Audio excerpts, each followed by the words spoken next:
Now I have learned that the name of Muhammad was not actually Muhammad, but his name was Abul Qasim. Could you please tell me what age was Muhammad? In which age was Muhammad when he became the title Muhammad? Because it is a very vital question. Which age? When Muhammad was born, you see, as an infant, a little baby, his grandfather Abdul Muttalib took him to the Kaaba. You know, that Abraham and his son Ishmael had, Abraham and Ishmael had built, and he presented this infant child to the leaders of the Quraysh. And they asked him, what have you named him? And he said, Muhammad. He says, it's a very novel name, it's something new. We never had such a name before. He says, I want my grandchild to be praised throughout the world, because Muhammad literally means the praised one. So from birth, the first name that was given to him was Muhammad. Now this expression, Abul Qasim, comes later in history. The Arabs have a system.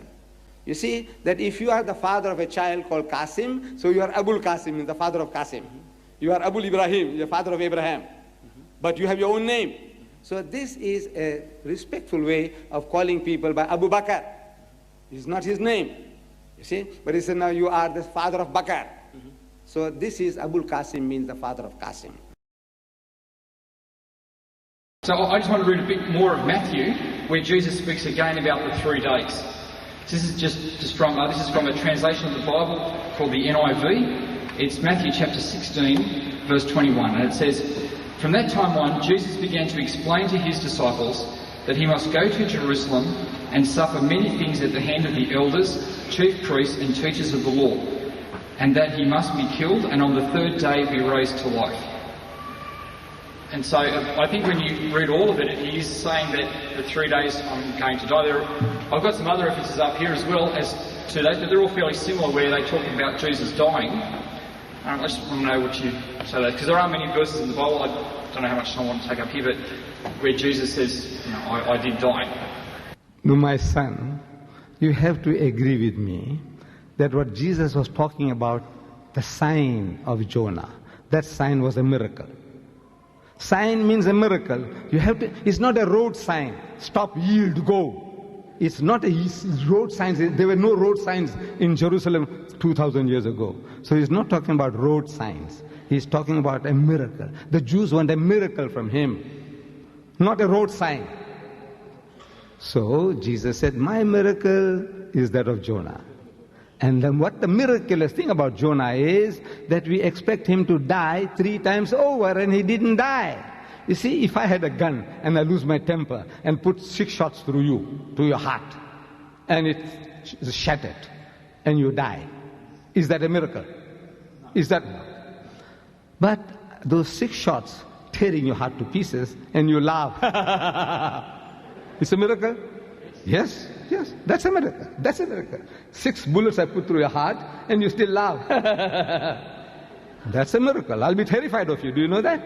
If that happened, I'll be terrified of you. So, Jesus is talking that, look, the miracle mine is that of Jonah. What happened to him is going to happen to me. What happened to Jonah? We expect him to die. We expect him to die at every step. If he died, it's not a miracle. Jesus, if what they tell us about him, he also supposed to die. He is expected to die. If he died, it's not a miracle. If he died, what they did to him, and if he died, it's not a miracle. If he didn't die, it's a miracle. So I'm asking, he said, I will be like Jonah. Jonah is alive, you agreed, and Jesus is dead. And that is in your language of the Englishman, it is unlike. In Zulu, I'm asking the Zulus, Goguba Chengo Jonah. He said, just like Jonah. So I'm asking the Zulu, is this Jengo Jonah or Ngai Jengo Jonah? Is this like Jonah or unlike Jonah? And they say it's unlike Jonah. I'm asking the Afrikaner, one Suas Jonah. You know, like Jonah, Suas Jonah. I'm asking the Afrikaner, is this Suas Jonah or Ni Suas Jonah? In Arabic, it says, Ya mu'allimu nuridu an nara minka ayatan. فَأَجَابَ وَقَالَ لَهُمْ جِهْلٌ شِرِّيرٌ وَفَاسِقٌ. Very strong. In Arabic, this statement of Jesus is very, very strong compared to the English. He says, Jilun, the Bible is written by the Christian, by the way, not me. Jilun shirirun wa fasikun yatlubu ayatan wa la tuta lahu ayata illa ayata yunan an-nabiyyu li'annahu kama kana yunanu fi batn al-huti thalathat ayamin wa thalatha layalin hakaza. The word I was looking for was hakaza, just like that. So I'm asking the Arab Christian, is this hakaza or la hakaza? Jesus and Jonah, is it hakaza, just like that, or la hakaza? He says, no, it's la hakaza. So, come on, you prove now that this statement is a revelation from God. The Holy Ghost inspired Matthew to write it down. Then it is proving that Jesus is if I was a Jew, I'll never accept Jesus. As a Muslim, I believe in Jesus as the Messiah, one of the mightiest messengers, as a Muslim. But as a Jew, I said, look, this man was put to the test and he failed again and again. He's failing. According to the test that he himself lays on himself, he is a failure, he is an imposter. And as an imposter, we killed him. I would have said that if I was a Jew. But as a Muslim, I say I believe that he was a true messenger of God, and you have misunderstood everything. You have misunderstood. Next questioner, please. Thank you, sir. May I have more than one question if I go back? Yes, yes. Thank you. Mr. Deedat, if you quote Acts 2:22, where Peter says that Jesus did by God's power the miracles, which is right, then why would you not accept what Peter says later in the book of Acts, particularly 4 verse 12, about under no other name is anyone saved except by Jesus? You're not trying to prove by that Jesus is God, I hope. No, I'm trying to prove that if you take one source, then why not? No. I would be prepared to accept that. I said, look, he's talking to the Jews. Ye men of Israel, you Jews. Because Jesus came for the Jews. And in his time, Jesus' time, there was no other way. It was identical to in the time of Moses. In the time of Moses, we say Moses was the way to God. The children of Israel, they thought it through the golden calf. God didn't like it. He said, look, this is what I want.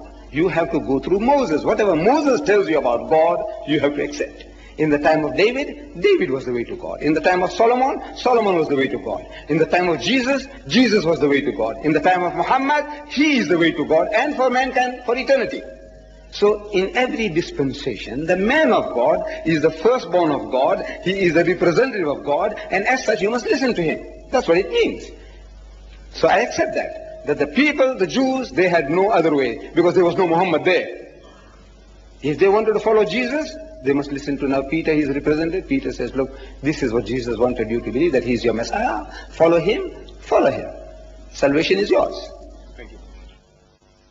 Mr. Deedat, could you please explain how God could save the world, as the New Testament claims, if Jesus was not God coming in the flesh?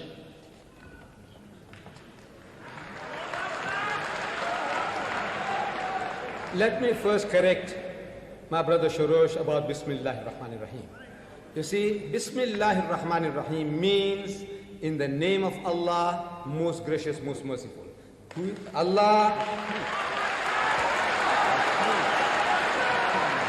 Allah who is most gracious, most merciful, and he's those 99 attributes. That is Allah. He's not 99 gods, he's not 3 in 1. Whereas the Christian formula is in the name of the Father, and the Son, and the Holy Ghost. Okay? 3. How does God save the world? That was the question. How does he save? There is only one way. And the way is believe in God and do good deeds. This is what Jesus says.